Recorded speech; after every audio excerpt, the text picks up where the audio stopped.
जय श्री राम दोस्तों, जय हनुमान। कैसे हो आप सब लोग। आज मैं आपको बताऊंगा कि हम उस माँ अम्बा, उस माँ जगदम्बा, माँ वैष्णवी, माँ दुर्गा, उस परम शक्ति को कैसे प्रसन्न कर सकते हैं, उस शक्ति की कृपा हम कैसे प्राप्त कर सकते हैं। बहुत से लोग मुझसे पूछते हैं कि हमें ऐसा क्या करना चाहिए जिससे हमारे घर में माँ का वास हो, उस जग जननी का वास हो, हम पर और हमारे बच्चों पर माँ का आशीर्वाद बना रहे, माँ की शक्ति हमारे साथ चले, कोई भी नेगेटिविटी हमारा कुछ ना बिगाड़ सके, हमारे साथ कुछ गलत ना हो, हमारे बिगड़े हुए काम भी बने और हम जो भी काम करें, चाहे वो छोटा हो चाहे वो बड़ा हो, उस काम में हमें सफलता जरूर प्राप्त हो। ये सब बातें मैं आपको आज की इस वीडियो में बताने वाला हूँ। साथियों, क्या आज के समय में ऐसा हो सकता है कि माँ का वास हमारे घर में हो जाए, या माँ की कृपा हम पर भी हो, ऐसा हो सकता है क्या? माँ के दर्शन हमें मिल सकते हैं? तो क्या ऐसा होता है? हाँ, बिल्कुल ऐसा हो सकता है। अगर आपका मन सच्चा है और आपका नियम पक्का है और माँ जरूर सुनती है और हम पर उनकी कृपा जरूर होती है, वह हमें दर्शन भी देती हैं। अगर आप सच्चे मन से उस शक्ति को अपनाते हो और मानते हो और कहते हो माँ से कि माँ तू मेरी है, आज से सिर्फ मैं तेरी पूजा करूँगा या करूँगी, सिर्फ तुझे मानूंगा, जो करूँगा तेरे नाम से करूँगा और तेरे दरबार से अलग किसी और दरबार में नहीं जाऊँगा। तो साथियों, विश्वास करना, आप पर माँ की कृपा जरूर होती है। उस माँ का हाथ आपके सिर पे जरूर होता है, और जिसके सर पर माँ का हाथ हो, तो कोई भूत हो, पिशाच हो, जिन हो, तांत्रिक हो, कोई भी बुरी शक्ति हो, कोई तुम्हारा बिल्कुल कुछ नहीं बिगाड़ सकता। दोस्तों, जिनके संतान नहीं होती, जिनकी शादी नहीं होती, जिनके जीवन में खुशियाँ नहीं है, धन की समस्या है, गरीबी से परेशानी है, बीमारी से परेशान है, उन सब के संकट कटते हैं। माँ ने उन सबको वह सब कुछ दिया। जिसने माँ से जो मांगा है, माँ के भंडार में कोई कमी नहीं है। कमी है तो वो लेने वालों की कमी है। दोस्तों, मैं आज से 15-16 साल पहले कुछ नहीं था, मुझे कुछ नहीं पता था। मैं सिर्फ 800 रुपये 900 महीने की नौकरी करता था। ना कोई मेरे पास डिग्री थी, ना ही किसी का रिपोर्ट कार्ड थी, ना ही किसी का सपोर्ट था। मैं कुछ भी नहीं था, एक छोटे से गांव का रहने वाला था। आपने उसका नाम भी नहीं सुना होगा। ये सिर्फ उस माँ की ही कृपा थी जिसने मुझे इस काबिल बनाया। जो मैंने माँ से मांगा, माँ ने मुझे वह दिया, और माँ के आशीर्वाद से, माँ की कृपा से हर सुख मेरे पास है। बस एक दिन मैंने उस माँ के चरण पकड़ लिया और उसे ही अपना सब कुछ मान लिया। तभी से मेरी जिंदगी बदलनी शुरू हो गई, और आज मैं लाखों रुपए कमाता हूँ, करोड़ों कमा चुका हूँ। मैंने जैसे भी सच्चे मन से माँ की पूजा की है, सच्चे मन से माँ की भक्ति की है, इसलिए दोस्तों ये वीडियो मैंने बनाई जिससे आपके काम आई और आपकी विश्वास और बढ़े, कभी डगमगाए ना। बहुत से लोग ऐसे हैं जो पूजा पाठ करते हैं, आराधना करते हैं, मंत्रों का जाप करते हैं, और उन्हें कुछ अनुभव भी होते हैं। जिनके कोई गुरु नहीं है और जिनके गुरु है, वह भी उन्हें कुछ ठीक से नहीं बताना चाहते, उससे आगे जाके निकल जाए। बहुत से लोग ऐसे भी हैं जिससे किसी भी मंत्र का, जो कोई भी मंत्र का जाप करने लगते हैं, कुछ दिन किसी की पूजा करते हैं तो कुछ दिन किसी और की पूजा करते हैं। तो आज माँ काली की कर ली और अगले महीने हनुमान जी की कर ली पूजा, तो कुछ लोग 5 माला का मंत्र का जाप करते हैं, कुछ लोग दूसरे दिन 5 माला किसी और के मंत्र की जाप करते हैं। तो सबसे पहले जो एक दरबार से दूसरे दरबार भटकना छोड़ दो और विश्वास करो। और बहुत से लोग तो ऐसे भी है कि मेट्रो में मंत्र का जाप करते हैं, मैंने खुद देखा है।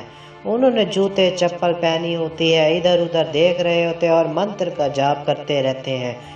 नहीं साथियों, ये बिल्कुल गलत है। आप जिंदगी भर भी ऐसे जाप करते रहो, कुछ भी फर्क नहीं पड़ेगा, आपकी सारी मेहनत बेकार हो जाएगी। तो साथियों, आपको करना क्या है, कैसे आप स्टार्ट करोगे, इस बात को आपको ध्यान से सुनना है।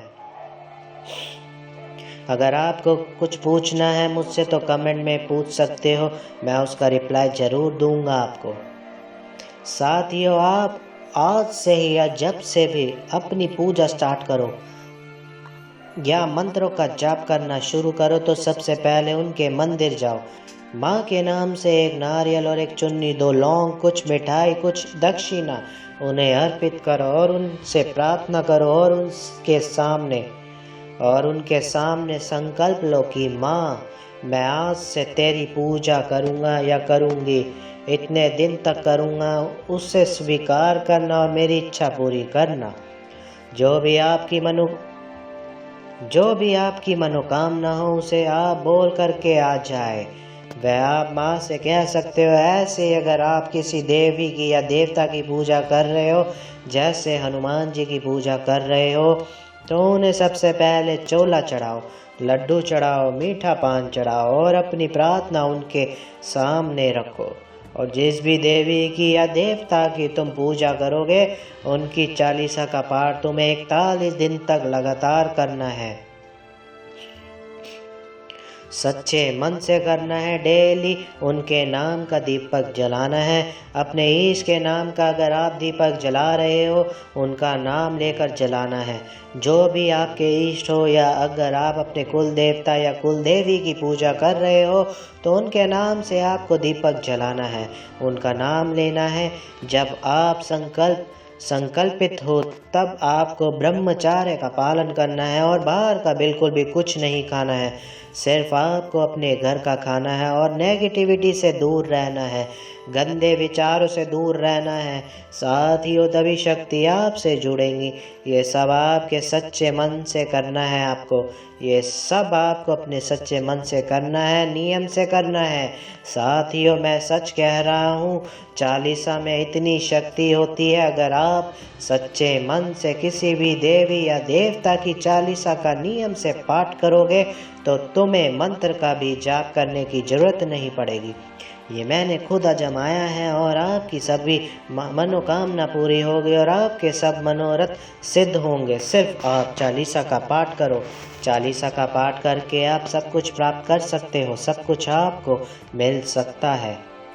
धीरे धीरे आपका कनेक्शन उनसे बनेगा। और दोस्तों, शक्तियाँ भी देखती है कि मेरा बच्चा क्या कर रहा है, मेरी बच्ची क्या कर रही है, इसकी पूजा सच्ची है या झूठी है, इसका भाव कितना सच्चा है।